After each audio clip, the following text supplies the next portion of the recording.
Okay. Welcome back, everyone. So we're starting this afternoon with Concordia Maritime. We have Kim Ullman with us, who's the CEO, and I just leave it to you right away. So please go ahead. Very good. Thank you very much, and thank you for giving me the opportunity to talk about Concordia Maritime. We're the only shipping company on the stock exchange in Stockholm, so I need to be a little bit more precise in what I'm saying, I guess. And just to give some key facts so we know what we're talking about, Concordia Maritime is an international tanker shipping company. We own tankers, we operate around the globe, all over the world, and we have 13 product tankers and 1 crude tanker, meaning that we are transporting crude oil and we're transporting products as well.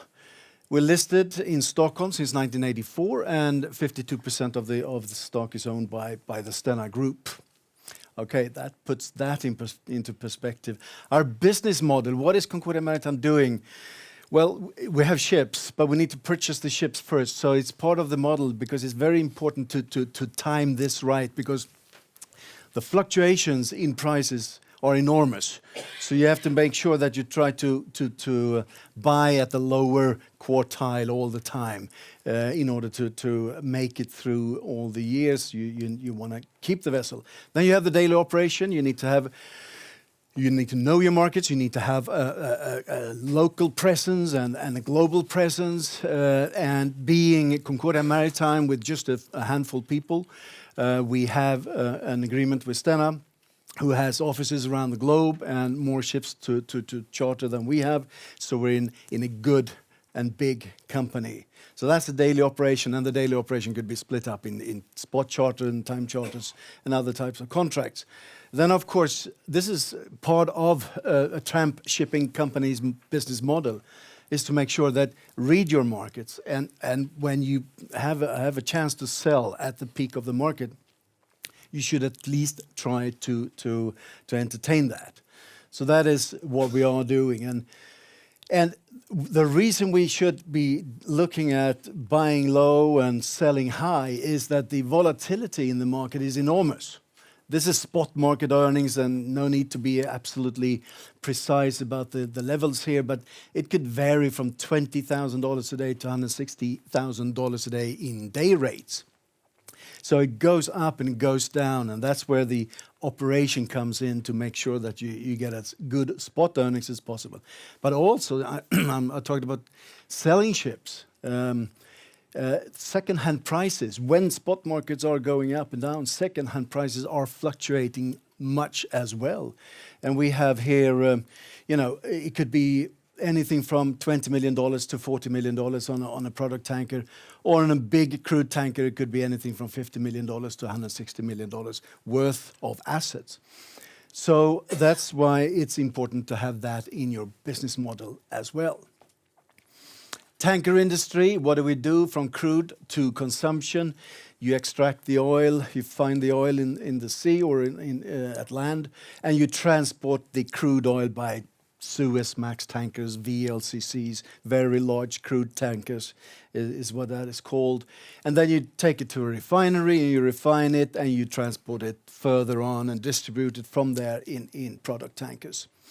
Whether we like it or not, we still consume 100 million barrels of oil per day, and 70% of the oil that we consume is for transportation. Okay, I told you before, we're part of the Stena sphere, so we have access to a big company with offices around the globe and 19,000 people working there in different shipping segments and other segments as well. And as you know, the group is in wind turbines as well, and other residential areas and units. So we're part of this group, which is good. The fleet, the people who have been following us for quite some time recognize the pictures, I think. It is predominantly product tankers. These 13 ships are product tankers, and right now we're just down to 1 crude oil tanker after we sold some charters from last year, actually.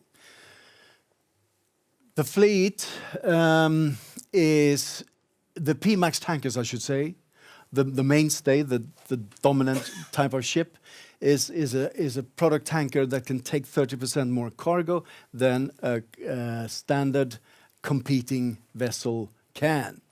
And with that, of course, we can offer the cargo owner per unit lower freight, since he's filling it up with the extra 30%. So, and the challenge is, of course, to find charterers and oil companies in the world that are able to fill up the 30%. But we have been successful over the years in doing so. And just to give you an example on where we are right now with some of the ships, these P-Max type vessels with extra beam. Some of them are transporting coastwise products for Petrobras in Brazil, I should say. And that's 2 ships doing that, and another 3rd ship is doing a lot of imports, consecutively doing imports of products from USA to Brazil. So these are just examples of where a charterer or an oil company can actually use the maximum intake on the ships. Then a few years ago, we invested in what we call IMO 2 Max vessels, who has an operational flexibility with different products that it can carry. It's both clean petroleum products, and it's vegetable oils, and it's also chemicals in accordance to the IMO classifications. And that makes it possible for the ship to do as little empty voyages as possible, ballast as we call it. So this ship can actually trade 80% laden and 20% ballast due to the fact that it can combine these different type of cargoes. Not at the same time, but one leg is chemicals, one leg is products, and another leg is veg oil, for instance. We're also engaged in time charter activities. Time charter meaning you rent ships from other ship owners. You don't have to buy them. You don't have to order new ships. You can rent from other ship owners, and we have been doing that for a long time.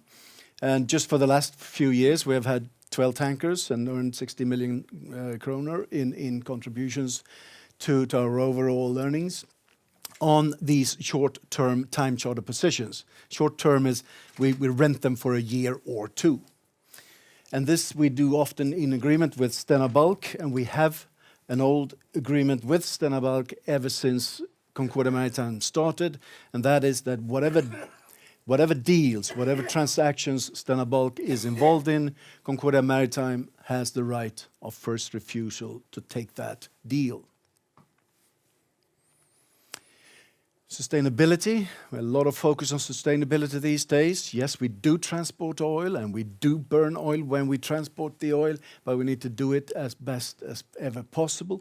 We're following all the various associations and organizations and participate in them. And we are quite open and transparent with what we are emitting and what our safety records are as part of the sustainability. This is just a big list of things, but we put up targets on how much lost time incidents we should have, 0 of course, and number of port state controls resulting in detention, that should be 0, of course. We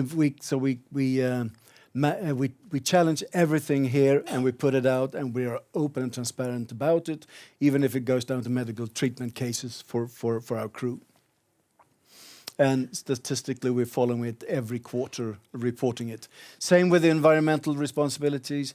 We put up targets on how much we can reduce our bunker consumption on our ship on a daily basis so that we emit less CO2, SOx, and NOx, of course. And again, put up targets, and quarterly we are reporting it. Okay. 2019 was a challenging year. We have seen that, and so was a couple of years before that too. And why was that? Well, the first half of this year, we had influx of new ships coming to the market in a high degree. We have had refineries that have been in maintenance mode, which they always are, but it's more so this year in preparation for new regulations of bunkers coming in a few weeks' time, January 2020. And we have had OPEC cutting their production during the same time. So there's no surprise that the tanker market was bad the first 6 months. The second half of 2019, we expected lower fleet growth, scrubber installations, ships taken out of the market to install a scrubber. A scrubber is something that is cleaning the exhaust from the engines if you burn high sulfur bunkers. Refineries, well, couldn't maintain their refineries for the full year, so they're ready to go. Maybe some more OPEC oil coming out, and we have seen at least more oil coming out from Middle East Gulf. So we expected the second half to go up. What happened in reality was that we made a little profit in Q1, nothing to talk about, and we did through these bad quarters losses, as you can see in Q2 and Q3. For the reasons I just mentioned, some key figures for the company: total assets 3.6 billion, equity ratio 30%, small market cap of 675 million SEK, and a net asset value per share of 20 kronor and 90 öre, based on September 30 quarterly report. Q4 we will report in January, 30th of January. When I say, however, 2019 was bad, what did we say in Q1 of 2019? Well, we said, this is an extract from one of the presentations then, that we expect the second half of 2019 to start a positive trend, and that it should be the beginning of the next upturn in tanker transportation. And what happened? Well, first of all, you could say that 2019 was, even throughout the year, higher than 2018. It's a poor comfort because 2018 was really bad. But in Q4, the market did turn up. It went up as we expected. In all fairness, we had expected it to happen a little bit earlier, but we realized when it came pretty firm, and it went up here. So this is a market index showing that the market did go up. Will you see that all of that in our Q4 report? No, probably not, because there is always a bit of a time lag, because we had during this quarter, fixed ships in the third quarter that lasts a fair bit or a fair part of Q4. But there is always a delaying effect, but it will show up sooner or later. We have seen the market has turned, so we are where we expected it, and we believe that this is the beginning of the next upturn in the tanker shipping market. What drives the market, and why do we think that? Well, demand and supply, that's the old traditional thing. And what is on the demand side for tankers? World economy has an impact, of course, but more so the demand for oil. Oil prices, changes in OPEC and US production, of course, and trading patterns are things that has an effect on the demand side. We say stable GDP. Well, yes, whether it is stable or not, I'm not sure. I mean, we've seen 3.8, 3.9 for quite some time. It's been revised down, so it's over 3. But unless there is a big trade war between US and China, we expect the world economy to move on. Demand for oil, and again, whether we like it or not, I mean, it is expected to continue to increase. It has been increasing ever since 80s, and now we're at over 100 million barrels a day. There are changes in trading patterns. IMO has come out with a new sulfur directive saying that all bunkers need to be maximum 0.5 sulfur content. And this will mean that all the crude oil, all the new crude oil that is found in the West, US and Brazil predominantly. And the growth of the consumption is in the East. So we'll see crude oil going this way, high sulfur products, lots of old refineries in the West producing high sulfur products will go to the East, to more modern refineries, and go back as low sulfur products. So we'll see some change in trading patterns, which is good for the tanker industry per se. US is exporting a lot of both crude oil and products. So that's good. So that's the demand side. On the supply side, we always have to take a look at the shipyard capacity, of course. There is a constant overcapacity on the shipyard, unfortunately. Even though it's gone down last few years, there is an overcapacity. New regulations coming in, what kind of engines should we have going forward? Things like that, ballast water treatment system and so on. This is what we have to take a good look at. How big is the order book? How many ships are coming? Can we expect? And what's the scrapping situation? And on the order book, it's kind of promising to see that as I just said, the demand is picking up. We can see that the competition, so to speak, newer ships is on a record low level. It's only 6.5% new orders in comparison to the order book. And it's haven't been that low for quite some time. And this is good. And we don't see so many new orders going in either, which is even better, because in such a case, this one will start to go up again. So the next few years looks very promising. So, as a summary of the market part, there are several factors supporting a cyclical upswing next few years. We've been through it already, the robust oil demand, it's there. We have been through times and cycles with high inventories, with lots of oil sitting in consumer countries' stocks. That is now finally down to a more standard or normal level. The fleet composition, I said before, not so many orders and not so many deliveries. And then we have the consequences from this IMO 2020. Ships going into scrubber installations. There's a lot of arbitrages, price differences opening up around the globe, because this high low sulfur fuel oils will be transported to various refineries. There will be inefficiencies and the trade growth in general. There might be ships being used as floating storage as well. These are consequences for the IMO. These are robust. And then you have the geopolitics, as you always have. The geopolitics has a bit of a tendency to exaggerate the upturn when they're there. So when we had the drone attacks, for instance, the market shot up exceptionally high for a few weeks in October. And we have the Iran situation, the Brexit situation, and of course, US, China. And of course, winter times mean longer port stay. Weather is normally a little bit bad. So if you put all these factors into this little scale here, we see that the demand is roughly growing by 3-4%, and the supply only on a per year basis. Forget about the 6.5% I said before. This is the net growth per year of ships coming in, which is to be compared to the net growth of demand. So that concludes it actually. Market-wise, we're at the beginning of the next upturn in tanker shipping.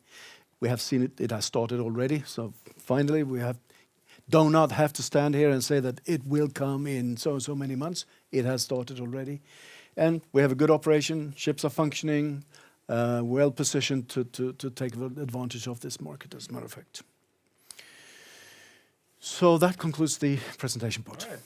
Thank you very much. I guess One question to start off with is, obviously, I mean, you're seeing the market coming around now, finally, and the outlook for 2020, 2021 is favorable in your opinion. You mentioned geopolitics as a potential risk. Do you see any other risk that would make you change this view? What are the other main risks that this market is facing? I say that it is a full blown out trade war between USA and China, because it will have, you know, lots of effects on other areas too. It's not that I'm seeing a lot less oil being shipped necessarily short term, but over time, if you have a trade war, you have less GDP. If you have less GDP, you have less oil consumption. So I would say that is the biggest risk. Yeah. And if the market develops positively as you're expecting in the next year, for you potentially that would mean that you would generate quite a substantial amount of cash, for example. What would you do with that cash that you have generated? Let's generate them first, and then we see. But of course, no, I like to grow. I like to grow the company, of course. So if you were to ask whether we'd, you know, pay back loans or and so on, I'd say that the growth story is really what I would like to look forward to. You know, buying more ships. Buying more ships. Yeah, simple as that. And also one thing I was thinking is, if you enter 2020, would you consider expanding your time charter coverage in this market? No and yes. No, not now at these prices. We're fine as we are. Yeah. We have 85% on the spot. We have 15% time charter. And that's good for now. Now we should enjoy the high market. When the high market has been around for a year or so, yes, maybe then it's time to do time charter, lock that in for a longer period. Yeah. Understood. And just one other thing then. You showed some metrics here from your balance sheet, and what stands out here is that you're basically trading at half of your book value at this point. Would it make sense for you at some point to do a share repurchase? Is that a route that you could potentially take, you think? We've never done it before, and I don't think it will happen actually. I know it's cheap, and it's unfortunate to see it that cheap all the time, but no, we'd rather, you know, continue our operation and buy ships for our operation. Yeah, and also then a bit of gossip maybe, or I read in this article last week in Dagens Industri that your main shareholder was mentioning thoughts about maybe listing the company in Norway, for example. Did he? And I don't know if you can probably not comment on that specifically, but if you would do such a thing, what would be the reasonings behind such a move? And would you stay listed in Stockholm? Well, as I said to start with, you know, we were the only shipping company and the only tanker company on the entire stock exchange in Stockholm. In Oslo, it's quite different. Whether it's 20 or 30 shipping companies there, I'm not sure, but it's a big chunk. Norway, you know, has had shipping as an industry, main industry for a long time. So we believe that we should have more interest, more coverage, and better analysis of our company if we went there. So I think that would be a good thing for Concordia to do that, actually. But would you consider staying listed in Sweden as well?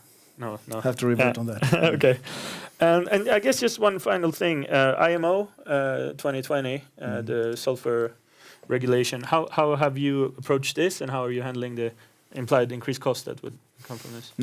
That's a good question. I mean, we know what's coming, and it's definite. And the compliant fuel that you are allowed to burn is 0.5% sulfur.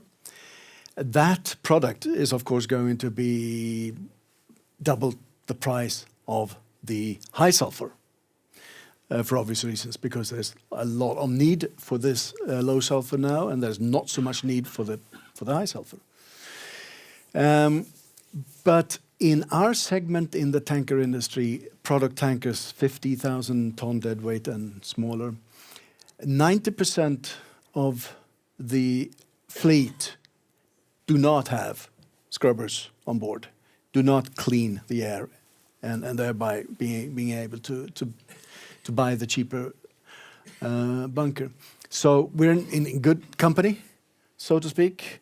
90% of our competitors will have the same issue, and that is to purchase the more expensive bunker. But we are then going to put it into our calculations, and if 90% of the fleet does that, we'll push it over to whoever wants to charter our vessel. Understood. So we're pushing it to the customer. All right. Understood. All right. Thank you. That's all the time we had. Thank you so much for coming. Sure. Thank you. Thank you.